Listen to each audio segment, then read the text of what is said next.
तो ये कहानी है जेम्स की, जो कि इस दुनिया का बेस्ट असैसिन होता है, पर वो एक दिन रीइंकार्नेट हो जाता है एक ऐसे वर्ल्ड में जहाँ पर मैजिक और स्वॉर्ड्स आम होते हैं। तो क्या जेम्स अपनी न्यू लाइफ को एंजॉय कर पाएगा या फिर उसके लिए कुछ और नए चैलेंजेस इस न्यू वर्ल्ड पे उसके लिए वेट कर रहे हैं। सो बिना किसी टाइम को वेस्ट किए हुए लेट्स बिगिन। जेम्स को बचपन से ही एक इविल ऑर्गेनाइजेशन ने ट्रेन किया होता है और उसे सिखाया जाता है कि कैसे उसे सिचुएशन में शांत रहना है और कैसे उसका हर एक मूव कैलकुलेटेड और सावधानी से भरा होना चाहिए। और आज वो एक मिशन के लिए तैयार हो रहा होता है उसकी एक असिस्टेंट एलेक्स के साथ, और वो दोनों एक क्लिफ के ऊपर अपनी अपनी पोजीशन ले लेते हैं और नीचे कुछ ही समय में कुछ गाड़ियां जो कि जेम्स को मिली इंफॉर्मेशन के मुताबिक माफिया की होती है, उनमें से कुछ लोग बाहर निकलते हैं और जेम्स अपनी सबसे बड़ी स्नाइपर राइफल को लेकर निशाना लगाना स्टार्ट कर देता है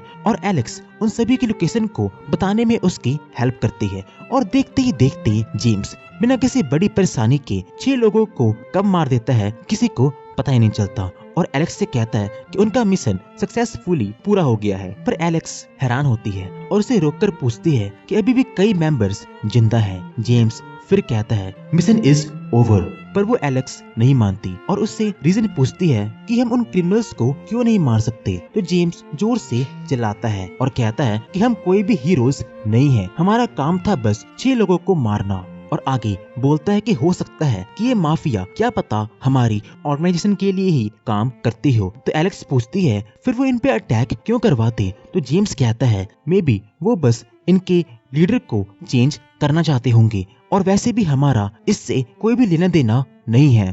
तो जेम्स हवा में एक ड्रोन को दिखता है और वो तुरंत बिना किसी टाइम को वेस्ट किए हुए एलेक्स को कार में बैठने के लिए कहता है और वो उस जगह से दूर तेजी से जाने लगते हैं। पर तभी कुछ आर्मी की गाड़ियां उन्हें फॉलो करना स्टार्ट कर देती हैं। जेम्स एलेक्स को शूट करने के लिए तैयार रहने को कहता है और एक ऑटोमेटिक गन को कार की बैक सीट पे रखकर वो दोनों सही टाइम देखकर कार से छलांग मार देते हैं, जिसके बाद आर्मी की कार उनकी कार पे लगातार शूट कर उसे एक्सप्लोड कर देती है। और ये एक्सप्लोजन देखकर उन्हें ऐसा लगता है कि वो दोनों भी उस एक्सप्लोजन में मारे जा चुके हैं, पर असलियत पे वो दोनों एक पत्थर के पीछे छुपे होते हैं। जेम्स ऊपर देखता है और कहता है कि हमें यहाँ पर वो ड्रोन नहीं पकड़ पाएगा और हम कल सुबह पहली किरण के साथ ही यहाँ से गायब हो जाएंगे। तो एलेक्स कहती है कि तुम ये क्या कह रहे हो, हमें रात के अंधेरे का फायदा उठाकर अभी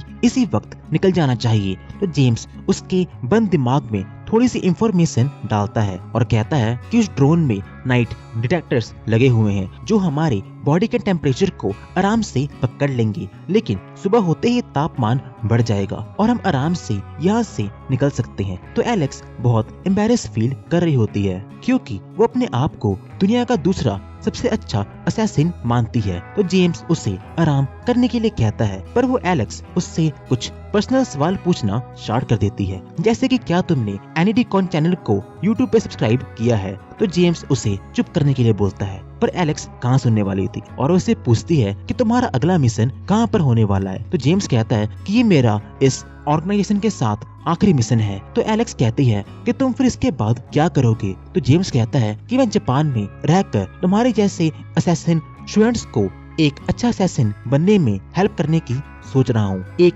टीचर बन के। तो एलेक्स कहती है कि शायद तुम्हें पता नहीं होगा कि मैं भी अपनी क्लास की टॉप स्टूडेंट थी। तो जेम्स कहता है कि इसका मतलब है कि तुम्हारी पूरी क्लास ही बेकार होगी। तो एलेक्स जैसे ही एक और सवाल पूछने वाली होती है तभी जेम्स उसकी ओर अपनी गन को एम कर देता है और उसे कहता है कि तुम असैसिन होकर भी एक चल रहे मिशन के बीच में इतनी केयरलेस कैसे हो सकती हो, तुम्हें अभी बहुत ट्रेनिंग की जरूरत है। और उसे गन देकर सोने चला जाता है, पर इस बार एलेक्स उसकी गन को उसकी ही ओर एम कर देती है और कहती है कि अब किसको ज्यादा ट्रेनिंग की जरूरत है। तो जेम्स उसे आराम से सोने जाने के लिए बोलता है, पर एलेक्स कहती है कि मैं तुम्हें किसी भी वक्त मार सकती हूँ और किसी को भी पता नहीं चलेगा। तो जेम्स उसे अपने हाथ को दिखाता है और कहता है कि मैं कभी भी एक गोलियों से भरी हुई गन को तुम्हें वापस नहीं देने वाला था। इसके बाद वो दोनों आराम से सोने के लिए चले आते हैं। अगली सुबह जेम्स बेस पे वापस जाता है और उसे एक मेल आया होता है जिसमें उसकी ऑर्गेनाइजेशन उसे कॉन्ग्रेचुलेट कर रही होती है उसके आखिरी मिशन को सक्सेसफुली पूरा करने के लिए, और उसमें लिखा होता है कि तुम्हारे सारी जरूरत का सामान टेबल के ड्रॉर में मिल जाएगा।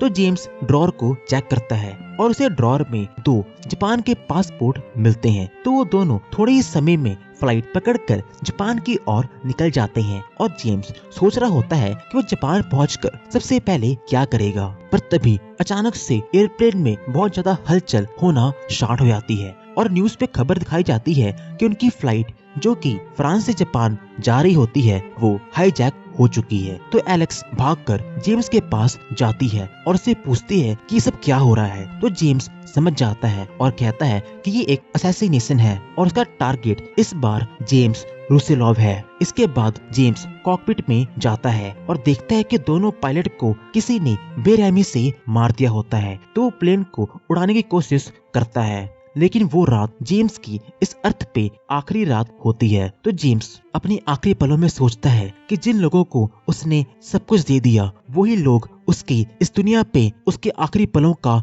कारण बन गए, और अपनी आंखों को गिल्ट और दुखों से भरे हुए मन को लेकर बंद करता है। पर तभी वो उठता है और देखता है गॉडेस को, और वो उसे 2 चॉइसेस देती है, जिसमें पहले वो कहती है कि या तो मैं तुम्हें फिर से तुम्हारे वही पुराने बोरिंग वर्ल्ड में रीइंकार्नेट कर सकती हूँ, पर एक छोटे बच्चे की तरह, और तुम अपनी लाइफ को शुरू से स्टार्ट करोगे और तुम्हारे पास इस लाइफ की कोई भी मेमोरीज नहीं होंगी बाकी लोगों की तरह, और या फिर मैं तुम्हें एक मिस्टीरियस मैजिक और स्वॉर्ड से भरे हुए वर्ल्ड में रीइंकार्नेट कर सकती हूँ। तो जेम्स अब अर्थ पे किसी भी रूप में वापस जाना नहीं चाहता था, तो वो सेकंड ऑप्शन को चूज करता है। तब गॉडेस कहती है कि मुझे फर्क नहीं पड़ता कि तुम इस दुनिया पे क्या कर रहे हो और क्या नहीं। तो जेम्स समझ जाता है और गॉडेस से पूछता है कि वो किसको मरवाना चाहती है। तो गॉडेस कहती है कि उसे बस एक इंसान को मारना है, और वो और कोई नहीं बल्कि खुद इस दुनिया को बचाने वाला हीरो है। तो जेम्स एक ट्रेंड असैसिन की तरह और कोई भी सवाल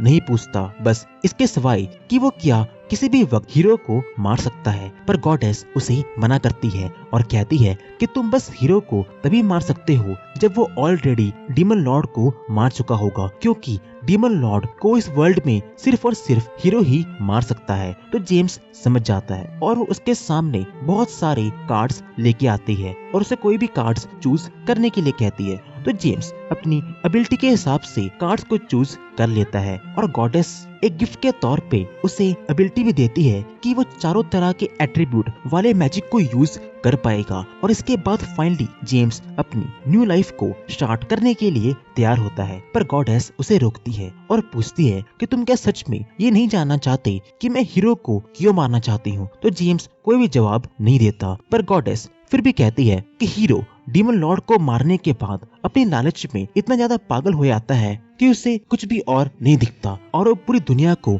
अपने कब्जे में करने की कोशिश करना स्टार्ट कर देता है, जिसकी वजह से बहुत सारे मासूम लोग मरने वाले हैं, और इसकी वजह से हम गॉड्स को बहुत सारी प्रॉब्लम्स फेस करनी पड़ती है। तो इसके बाद जेम्स वहाँ से चला जाता है और उठता है एक छोटे से बेबी के रूप में, वो भी रॉयल डॉक्टर्स की फैमिली में। पर ये फैमिली पर्दे के पीछे एक असैसिन गिल्ड्स भी होती है जो कि किंगडम के लिए किंग के ऑर्डर्स पर बड़े बड़े लोगों को असैसिनेट करने का काम करती है। तो ऐसे ही देखते देखते पता ही नहीं लगता कि टाइम कब निकल जाता है, और जेम्स अब 6 सालों का हो जाता है, और वो जंगल में एक रैबिट का शिकार करने के लिए उसका पीछा करता है, और सही टाइम देखकर उसे एक तीर से मार देता है। और उसे जब वो घर वापस लेके आता है तो उसकी मॉम बहुत खुश होती है और वो उसके लिए रैबिट को पकाना शुरू कर देती है, पर जेम्स उन्हें रोकता है और कहता है कि वो उसे खुद पकाएगा, क्योंकि उसे एक बैलेंस डाइट चाहिए होती है, क्योंकि इस दुनिया में प्रोटीन नाम की कोई भी चीज नहीं होती, और जिसके लिए वो रैबिट के साथ साथ और भी बहुत सारे हर्ब्स और पत्ते वत्ते डाल के उसे पकाता है। तो खाना खाने के बाद उसके फादर उसे नीचे एक सीक्रेट बेसमेंट में बुलाते हैं ताकि वो उसकी पूरी बॉडी का चेकअप कर सकें, और उन्हें पता लगता है कि जेम्स अपनी उम्र के बच्चों के हिसाब से बहुत ज्यादा अच्छे से बढ़ रहा है। तो फाइनली उसके फादर बहुत सोचने के बाद इस डिसीजन पे आते हैं कि जेम्स की आंखों की सर्जरी का वक्त आ चुका है और ये एक स्पेशल सर्जरी होती है जो कि इनके परिवार में जनरेशन से चलती आ रही होती है और जेम्स की उम्र उसके जनरेशन में सबसे कम होती है सर्जरी को कराने के वक्त, इसलिए उसके फादर को इतना सोचना पड़ रहा होता है। पर इस स्पेशल सर्जरी के पीछे का क्या राज है ये हम देखेंगे अगले पार्ट में। तब तक के लिए thank you guys for watching and see you all soon. Signing of.